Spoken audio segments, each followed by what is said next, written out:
അപ്പോ അതെങ്ങനെയാ? ചാരായം മാറ്റണ കാര്യല്ലേ, അത് നമുക്ക് വേണ്ട പോലെ ചെയ്യാം. ആനനായര് പോ, നിങ്ങൾക്കാർക്കും അതുകൊണ്ടൊരു ദോഷവും ഉണ്ടാകുകയില്ല. അതുപോലെ ഹാവൂ, ആശ്വാസമായി. ഇനി രാമൻ നായർ പൊക്കോട്ടെ. പോണേന് മുമ്പ് ഒരു സംശയം ചോദിച്ചോട്ടെ, ആന ഇപ്പോഴും കൂട്ടത്തിലുണ്ടാ? ആനയോ? ഇല്ലാലോ. പിന്നെ ഈ തോട്ടിയും വടിയും കൊണ്ട് നടക്കണ എന്നാത്തിനാണ്? അതോ, ഈ കയ്യും കാലും എന്തിനാണാവോ കൊണ്ടു നടക്കണത്? അതൊരു ചോദ്യമാണല്ലോടോ ആനനായരെ. എടോ സാറേ, താൻ ഈ കയ്യും കാലും കൊണ്ട് നടക്കണ എന്നാത്തിനാണ്? ചെവി മുതലാളിയുടെ നല്ല കാര്യം. അത് ചോദിച്ചാടോ. കൈ കണക്കെഴുതാൻ, കാല് മുതലാളിയുടെ പിന്നാലെ നടക്കാൻ. കേട്ടാ, ഇതെന്റെ ശരീരത്തിന്റെ ഒരു ഭാഗ, കൊണ്ടു നടക്കാണ്ടിരിക്കാൻ പറ്റില്ല. താനിത് കേക്കണുണ്ടാടോ? കേക്കണുണ്ട് മുതലാളി. കോലോത്ത് ബുദ്ധി ഉണ്ടായിരുന്നവരെല്ലാം ഓഹരിയും വാങ്ങി നേരത്തെ സ്ഥലം വിട്ടൂലോ. ചന്ദ്രശേഖരനെ പോറ്റേണ്ട ഭാരം എനിക്കായി. ആനയ്ക്ക് വയസ്സായിച്ചാലും തീറ്റയില്ലാണ്ട് പറ്റുമോ? അതിനൊട്ട് വഴിയില്ല. എന്നിട്ട് പിന്നെ എന്നാ ചെയ്ത് പറഞ്ഞു കഴിവേറ്റ്? ഇവിടെ വേറെ ജോലി ഉണ്ട്, അതുകൊണ്ടാ. ഈ പഷ്ണിക്കേടിനിടയില് വാദവും. ആർക്ക്? ആനയ്ക്ക് തന്നെ. അല്ലാണ്ടാർക്കാ? ആന തലമരച്ചോട്ടിൽ അങ്ങോട്ട് വീണു. ആന വീണപ്പോഴേക്കും രാമൻ നായർ എല്ലാവർക്കും എഴുതി, ഒന്നുകിൽ ആനയെ ചികിത്സിക്കണം, അല്ലേച്ചാ അങ്ങോട്ട് രാമൻ നായരെ കൊല്ലണം. കത്ത് കിട്ടാത്ത താമസം അവകാശികളെല്ലാം ഓടിയെത്തി. ഇതാ നോക്ക്, തമ്പ്രാക്കന്മാർ നിനക്ക് പഴക്കൊല കൊണ്ടുവന്നിരിക്കണു. ഇനി ചികിത്സയും കൂടി അങ്ങോട്ട് കഴിഞ്ഞാല് അമ്പലങ്ങളിൽ ആറാട്ടിന് തിടമ്പെഴുന്നള്ളിച്ച് ഒരു വട്ടം കൂടി നമുക്കൊന്ന് വിലസണം. എന്താ?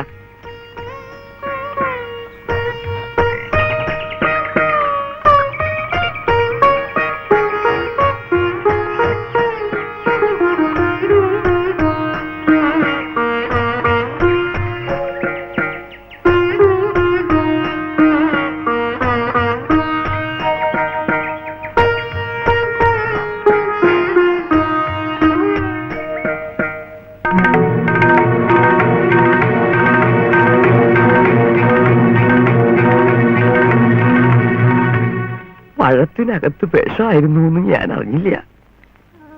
ചരിയണതിന് മുമ്പ് ചന്ദ്രശേഖരൻ എന്നെ ഒന്ന് നോക്കി. എനിക്ക് വിഷം തന്നുവല്ലേ, അതായിരുന്നു ആ നോട്ടത്തിന്റെ അർത്ഥം. കഷ്ടം. ആന ചരിഞ്ഞു കഴിഞ്ഞപ്പോഴേക്കും കൊമ്പ് രണ്ടും അറുത്തെടുത്തു, തൂക്കി വിറ്റു. പങ്കിട്ടെടുത്തോണ്ട് അവകാശികളെല്ലാം അങ്ങോട്ട് പോവുകയും ചെയ്തു.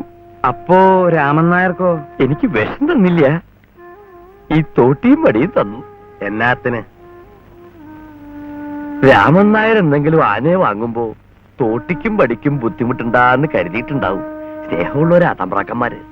സംശയമില്ല, ഭയങ്കര സ്നേഹമുള്ളവരാ. അന്ന് മുതൽ ഇതിങ്ങനെ കയ്യിൽ കൊണ്ടു നടക്കണു. എങ്കിൽ പിന്നെ ആനനായർ കോലാത്താട്ട് പോകുകയല്ലേ? കോലോത്തി എന്നിട്ട് എന്താണാവോ പറയേണ്ടത്? കുഴപ്പമൊന്നുമില്ലെന്ന് പറ. എന്റെ സ്ഥലത്തിട്ട് വാറ്റണ ചാരായത്തിന്റെ മണം തമ്പുരാട്ടിമാരടുത്താട്ട് ചെല്ലുകയല്ല. അതിനുള്ള പണി ഞങ്ങ ചെയ്തോളാം. അപ്പോ വാറ്റാൻ തന്നെ തീരുമാനം? അയ്യോ പിന്നെ, വെറും തീരുമാനമൊന്നുമല്ല, എന്റെ വലിയൊരാശയാണ്. അത് നടക്കണം, നടത്തും. ഇല്ല രാമൻ നായരെ, കോവിലത്ത് നടക്കില്ല. ഞാൻ പറഞ്ഞെന്ന് പറഞ്ഞേക്ക്. ഇതാര്? ഞാൻ ആരാണെന്ന് മനസ്സിലായില്ലേ? ഇല്ല. എങ്കിൽ മനസ്സിലാക്കണ്ട. വേണ്ട വേണ്ട, ഇനിയിപ്പോ ഇതിനു വേണ്ടി നിങ്ങൾ തമ്മിൽ വഴക്ക് കൂടേണ്ട. നമ്മളാരാണ്? ഞാൻ ആരെങ്കിലും ആകട്ടെ, ആ കൊച്ചു തമ്പുരാട്ടി ഇവിടെ വരെ വന്ന് പറഞ്ഞതല്ലേ, അവിടെ ഇട്ട് ചാരായം വാറ്റുകാലെന്ന് പറഞ്ഞേര് രാമൻ നായരെ.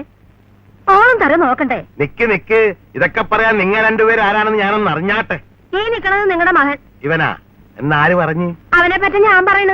നീ വെറ്റായിരിക്കും, പക്ഷേ നീ എന്റെ ഭാര്യയാണെന്ന് ആര് പറഞ്ഞു? ആര് പറയണം? ഞാൻ പറഞ്ഞ പോരെ? പോരാ. ശിവ ശിവ, ഇവിടെയും തെറ്റിയോ? പോടോ, ഇറങ്ങണോ പുറത്ത്? ശരി ശരി. എന്നെ ഭരിക്കാൻ വന്നാലുണ്ടല്ല, നിങ്ങൾക്ക് ഇത് തന്നെയാണ് അനുഭവം. ഏറെ കളിച്ചാൽ ഇവൻ എന്റെ മകനുമല്ല, നീ എന്റെ ഭാര്യയല്ല. പിന്നെ അല്ലെന്ന് ചുമ്മാ അങ്ങാട്ട് പറഞ്ഞാ മതിയാ? ഇല്ല, ഇവളെന്നെ കൊണ്ട് മുഴുക്കൻ പറയിപ്പിച്ചേ അടങ്ങുള്ളൂ. എടീ, ഞാൻ ചെത്താൻ പൊക്കൊണ്ടിരുന്ന കാലത്ത് നീ നിന്റെ വീട്ടുമുറ്റത്ത് നിന്നുണ്ട് എന്നാങ്കിലും ഒക്കെ കയ്യും കലാശവും കാണിക്കും. ഞാനും കാണിക്കും. ഒരു ദിവസം ഞാൻ കൈകാട്ടി വിളിച്ചപ്പ നീ എന്റെ കൂട്ടത്തിൽ പോന്നു. നിന്റെ ആങ്ങളമാരെ നാണം കെട്ട നാറികയായതുകൊണ്ട് നിന്നെ ഞാൻ പൊറുപ്പിച്ചു. ഇവനെ നീ പെറ്റ്, അതുകൊണ്ട് ഭാര്യയാകുക.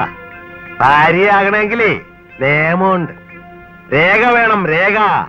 ഇല്ലെങ്കിൽ ഇറക്കി വിട്ടാ പോണം ടിം. അമ്മയും മോനും അത് മറക്കാണ്ടിരുന്ന കൊള്ളാം. ഒടിയപ്പുറത്ത് ഞാനൊരു കാര്യം ചോദിച്ചോട്ടെ, പോലാത്തുകാരോട് നിങ്ങൾക്ക് വിരോധമുണ്ട്, അതിന് പകരം വീട്ടുന്നത് അവിടെ ഇട്ട് ചാരായം മാറ്റിയിട്ടാണ്. ചാരായം മാറ്റണത് കൊണ്ട് തീർന്നില്ലടി, പുറകെ വേറെ വന്നുണ്ട്. ശരി, അച്ഛൻ അവിടെ ഇട്ട് ചാരായം മാറ്റാൻ പോലീസ് സമ്മതിച്ചില്ലെങ്കിലോ?